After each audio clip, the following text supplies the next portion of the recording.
Hai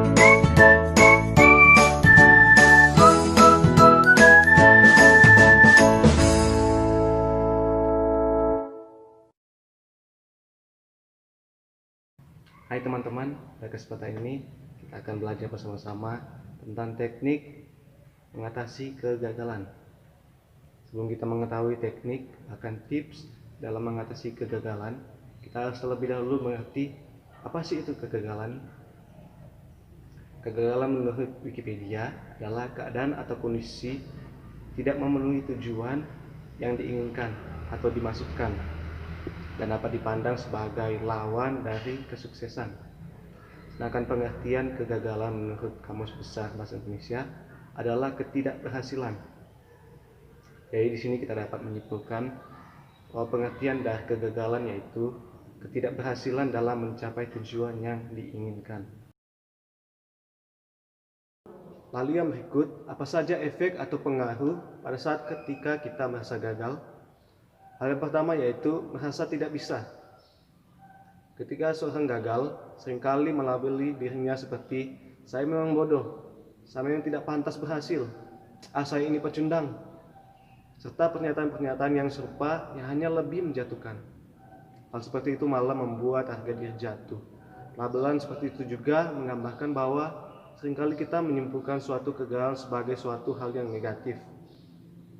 Hal yang kedua yaitu melemahkan harapan. Kegagalan yang dialami dapat membuat diri kita kehilangan harapan. Hilangnya harapan membuat kita ingin menyerah dan bahkan membuat kita melupakan hal yang telah kita buat. Dan juga akan berpengaruh di masa yang akan datang. Akibatnya kita pun menjadi lebih pesimis untuk berusaha mengejar keinginan dan kita merasa keinginan tersebut sulit diraih oleh diri kita sendiri.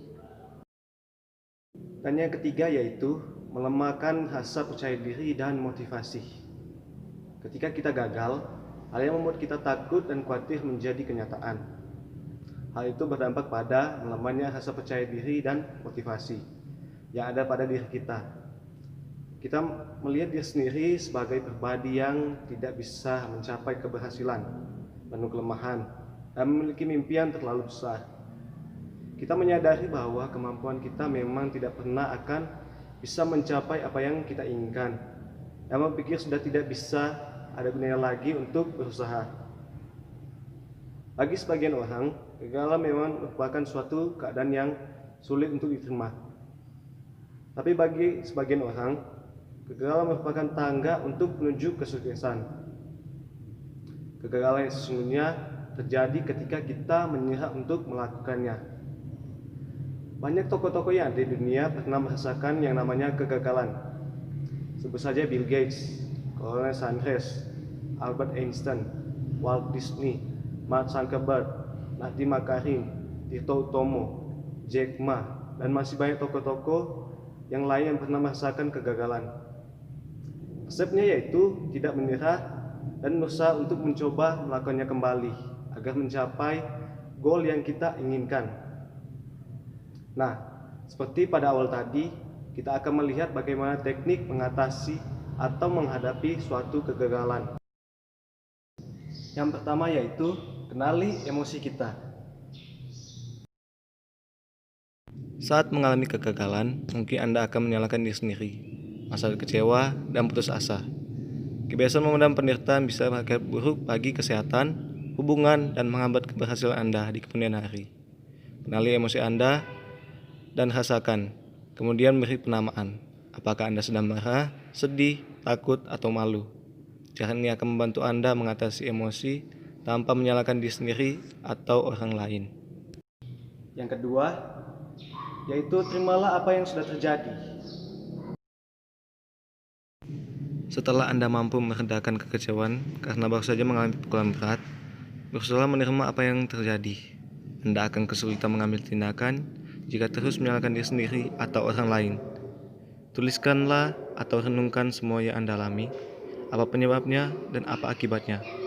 Ungkapkan faktanya saja tanpa menyalahkan, menilai, atau menghakimi. Catatlah dalam buku harian atau tulislah surat untuk diri sendiri. Selanjutnya yang ketiga, pikirkanlah secara positif. Berpikir ulang secara positif berarti berusaha menemukan sisi positif dalam situasi apapun, termasuk kegagalan. Kegagalan adalah istilah yang subjektif. Kalimat "saya gagal dalam mendapat pekerjaan" bisa Anda gantikan dengan "saya belum mendapatkan pekerjaan" atau "aku berharap bisa mendapatkan pekerjaan yang cocok". Jangan membenarkan kesalahan Anda, tapi nyatakan tanpa menilai dan berusaha mencapai yang terbaik. Yang keempat, kenali pola pikir negatif. Kegagalan biasanya diikuti oleh sikap menyalahkan diri sendiri. Bahkan terkadang muncul kemarahan kepada diri sendiri. Pelajari cara mengenali pola pikir negatif yang biasa terjadi agar bisa Anda atasi. Misalnya, aku harus berhasil atau aku akan menyerah saja. Suka membesar-besarkan masalah. Semuanya sangat kacau. Aku tidak bisa kembali lagi. Memberi label negatif kepada diri sendiri. Aku memang pencudang dan pembohong. Jika Anda terus berpikir bahwa Anda gagal, tulislah, "Aku adalah orang yang hebat." Ucapkan keras-keras kalimat tersebut pada diri sendiri untuk mengubah pikiran negatif. Yang kelima, jangan terpuruk karena kegagalan. Apakah Anda terus-menerus memikirkan apa yang sudah terjadi berulang kali? Inilah yang disebut keterpurukan. Alih-alih membantu Anda berubah atau memperbaiki diri, hal ini hanya menumbuhkan perasaan negatif. Agar tidak gagal lagi, bertanyalah kepada diri sendiri, pelajaran apa yang aku dapatkan dari kegagalan ini? Maka dari itu, lakukanlah meditasi kesadaran agar Anda selalu menyadari apa yang sedang terjadi saat ini.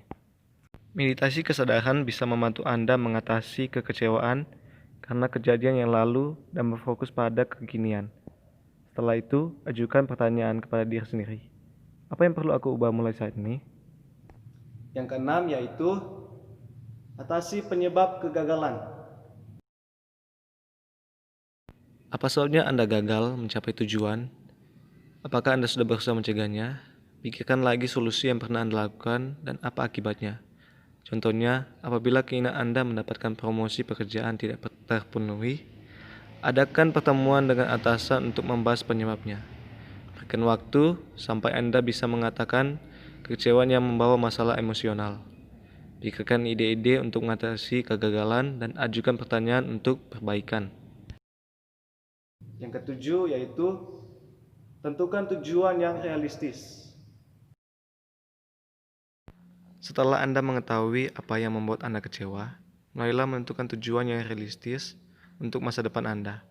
Apa yang Anda ingin wujudkan, tindakan apa yang harus Anda lakukan agar semakin mudah meraih kesuksesan.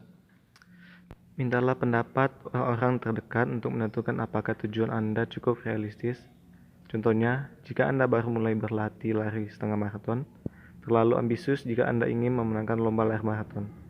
Tentukan target waktu yang lebih singkat ketimbang pencapaian Anda saat berlatih terakhir kali.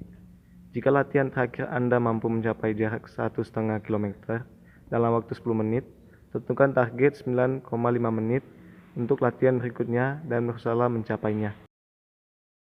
Yang kedelapan, lakukan teknik visualisasi, yaitu mental contrasting.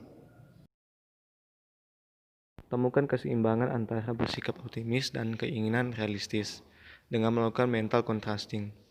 Pertama-tama, bayangkan keinginan Anda terwujud, seperti yang Anda harapkan. Lakukan visualisasi keberhasilan ini selama beberapa menit. Setelah itu, alihkan pikiran Anda dengan membayangkan semua kendala yang mungkin terjadi.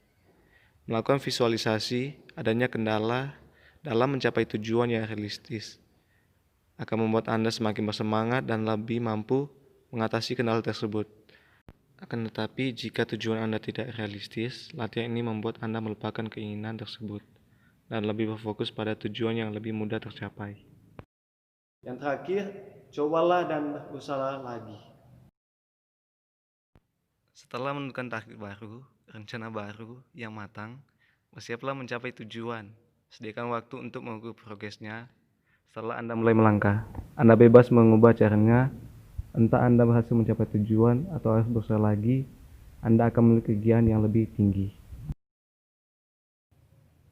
Nah, teman-teman, tadi kita sudah melihat penjelasan dari arti kegagalan. apa saja efek-efek dari kegagalan serta bagaimana kita mengatasi kegagalan. Dan kiranya materi ini dapat menjadi tambahan bagi teman-teman, dan kiranya materi ini dapat bermanfaat bagi kita semua. Sampai jumpa.